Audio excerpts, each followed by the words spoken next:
ఇదండి తెలుగుగంగ ప్రాజెక్టు బ్రహ్మంగారి మఠం. చూడండి ఎట్లుందో లొకేషన్. అక్కడ ఉండేది బ్రహ్మంగారి మఠం, అది వచ్చి బ్రహ్మంగారి మఠము. ఇక్కడ వచ్చి అది వచ్చి బ్రహ్మంగారి మఠము.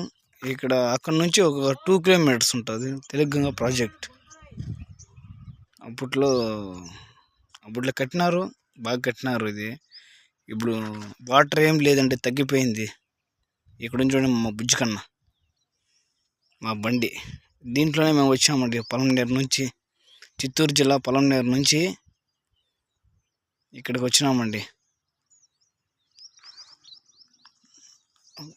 వాటర్ ఏం లేదండి, దీంట్లో చాలా తగ్గిపోయినది మొత్తం. చూడండి, వర్షాలు లేక పూర్తిగా చాలా తగ్గిపోయిందండి. ముందు ఈడదాకా ఫుల్ వానలు, ఫుల్ వాటర్ ఉంది. ఈ కొండ నుంచి ఈ కొండ వరకు అండి ఫుల్ వర్షాలు వచ్చినప్పుడు వాటర్ ఫుల్గా ఉంది. ఇప్పుడు ఏం లేవండి, మొత్తం తగ్గిపోయినాయి వాటర్.